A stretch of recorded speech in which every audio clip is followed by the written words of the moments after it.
I read an article a couple of weeks ago by a woman who says like it's just impossible for people to afford new cars these days. And it's so true. They are few and far between. So when a car hits the market at 119,000 Rand brand new and includes a 5-year warranty and a full year of comprehensive insurance, you take note. If I was young, it didn't stop you coming through. This is the Renault Kwid, and it comes standard with things such as Bluetooth, electric front windows, and electric power steering. All for just under 120,000 Rand. Video killed the radio star. If you spend an extra 10,000 Rand, you'll get this trim level, which is the dynamic or dynamique, whichever way you would like to say it. And then you get the 7-inch touchscreen infotainment system, and then some styling tidbits and everything, and also navigation. In my mind and in my heart. That's really a lot for such a little. However, there is a catch. There's always a catch. With a car being this cheap, it's going to lack somewhere. And unfortunately, it lacks in terms of safety, which is probably my biggest concern. But apparently people buying in this market, in this segment, prefer features, etc. over safety. Interesting to me, very.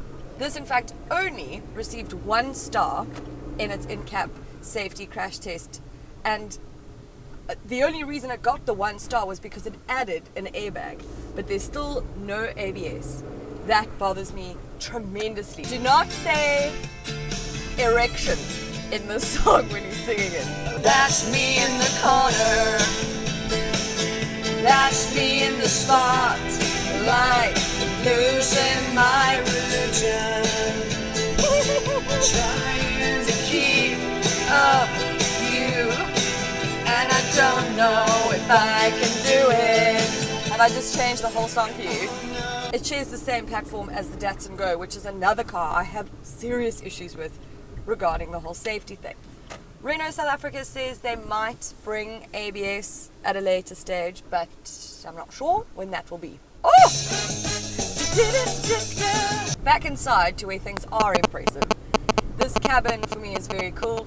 I think it's very modern. It kind of reminds me of my Sandero Stepway long-termer that I had for a year, a couple of years back. Superstition, black cats and voodoo dolls. It has a rather generous boot of 300 litres, but where people will struggle is in the rear. There's no leg room there. If you sit behind me, you're fine, but that's because I'm flipping short.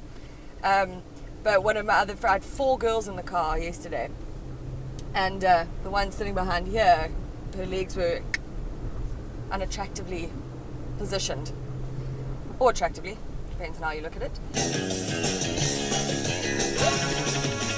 So it's powered by a 1-litre naturally aspirated engine, and you're getting 50 kilowatts of power and 91 newton meters of torque, which is comparable to its competitors, so that's fine. And around town, it's fine. And I cannot believe the difference between having a car that was loaded and not. Because yesterday when I drove it with 4 girls in the car, I struggled. Now, it's so much easier when it's just me. But it's on the open road where this car should probably not venture. If you get over 100 k's an hour, it starts getting a little bit harrowing. What the f was that? I shit myself. Are we under attack maybe? Good Lord. What the f is that? I'm nervous. Can you hear it?